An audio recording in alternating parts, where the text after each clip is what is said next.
Hello అండి. ఈరోజు మనం చేసుకున్న రెసిపీ వచ్చేసి శనగపప్పుతో బూరెలు చేసుకుంటున్నాం. చూసారు కదా, 1 గ్లాస్ శనగపప్పు అయితే నీట్గా శుభ్రంగా కడుక్కొని అందులో కొంచెం వాటర్ యాడ్ చేసుకుని 3 విజిల్స్ వచ్చే వరకు ఉడికించుకోవాలి. మొన్న పూజ అయితే చేశాను కదా, ఆ కొబ్బరికాయ ముక్కలను అయితే చిన్న చిన్నగా కట్ చేసుకొని మిక్సీలో వేసుకున్నాను. ఇవి ఉడికిన తర్వాత 5 మినిట్స్ ఇలా పక్కన ఉంచేసేయండి, వాటర్ అంతా జారిపోతుంది. అప్పుడు కాసేపు అయ్యాక చూపించాను కదా ముందుగా మీకు కొబ్బరి ముక్కల్ని మిక్సీలో వేసుకున్నాం కదా, ఆ ముక్కలను అయితే ఇలా తురుము చేసుకొని ఒక గిన్నెలో అయితే వేసుకోవాలి.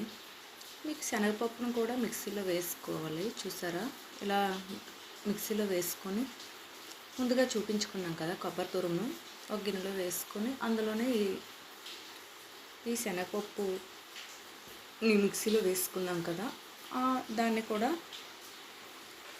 ఆ గిన్నెలో వేసుకొని ఇలా బాగా కలుపుకోవాలి. మొత్తం కలిసేటట్లు స్పూన్తో అయితే కలుపుకుంటూ ఉండాలి. ఇలా కలుపుకున్న తర్వాత చూసారా, నేనైతే 1 గ్లాస్ ఈ గ్లాస్తో తీసుకున్నాను పప్పుని. 1/2 గ్లాస్ బెల్లం వేసుకున్నాను, 1/2 గ్లాస్ షుగర్ వేసుకున్నాను. మొత్తం 1 గ్లాస్ అవుతుంది కదా. కొంచెం షుగర్ ఎక్కువగా ఉండే వాళ్ళైతే మరి కొంచెం వేసుకోండి. నేనైతే కొంచెం ఎక్కువగానే వేసుకున్నాను, నాకు తీగా ఉంటేనే ఇష్టం అండి బూరెలు. కొంచెం వాటర్ యాడ్ చేసుకొని ఇలా కలుపుకోవాలి. చూసారా, మొక్కలు ఉన్నాయి కదా, బెల్లం మొక్కలు, ఇవి కరిగేటట్లు కలుపుకుంటూ ఉండాలి, లేదంటే మాడిపోతుంది అడుగు. ఇలా కలుపుకోవాలి చూపించే విధంగా. ఇలా తీగపాకం వచ్చేటప్పుడు ఆ మిశ్రమాన్ని అయితే మనం ముందుగా గిన్నెలో ఉంచుకున్నాం కదా కొబ్బరి తురుము అండ్ శనగపప్పు మిక్సీ కొట్టేసి దాన్ని అయితే ఇందులో వేసుకొని చూసారా ఇలా కలుపుకోవాలి. మొత్తం కలిసేటట్లు కలుపుకుంటూ ఉండాలి. ఇలా కలుపుకున్న ఈ మిశ్రమంలో కొంచెం ఇలాచి పౌడర్ అయితే వేసుకోవాలి ఫ్లేవర్ కోసం. నేనైతే బాదం పౌడర్ కూడా వేసుకున్నానండి, మంచి కలర్ వస్తుంది, టేస్టీగా ఉంటుంది. చిటికెడు సాల్ట్ వేసుకోండి రుచి కోసం.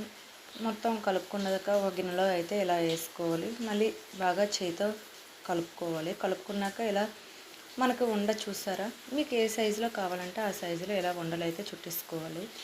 నేనైతే వడ కోసం బియ్యంని మినపప్పుని నానేసుకున్నాను 3 అవర్స్. నానేసుకున్న తర్వాత అది కూడా మిక్సీలో వేసుకొని చూసారా, కన్సిస్టెన్సీ అనేది ఇలా రావాలి.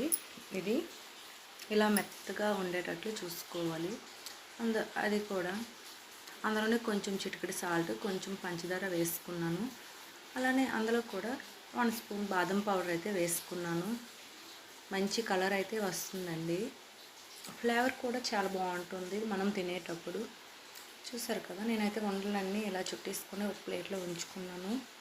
ఇదైతే బాగా కలుపుకోవాలి, సాఫ్ట్గా వచ్చేటట్లు కలుపుకోవాలి. చూపించాను కదా, ఇలా చూసారా, ఇలా కలుపుకుంటూ ఉండాలి. నేనైతే ఆయిల్ వేడెక్కాక ఇలా స్పూన్తో నేనైతే బూరెల్ని స్లోగా వేసుకున్నానండి. మీరు గాబరు పడవద్దు, కొంచెం ఒక 5-6 బూరెలు అయితే వేసుకోండి కళాయిలో. ఎక్కువ వేసుకుంటే మొత్తం అంటుకుంటుంది, అది విడిపోయింది అంటే చాలా ఇబ్బంది. స్లోగా వేసుకోవాలి. చూసారు కదా, ఇలా వేగుతున్నప్పుడు ఇలాగా గోల్డెన్ బ్రౌన్ కలర్ వచ్చే వరకు వేగించుకోవాలి. చూస్తుంటేనే నోరు ఊరిపోతుంది, మంచి కలర్ అయితే వచ్చింది. మనం బాదం పౌడర్ వేసుకున్నాం కదా, అందుకు ఈ కలర్ అయితే వచ్చిందండి. చూసారా, బూరెలు అయితే రెడీ అయ్యింది.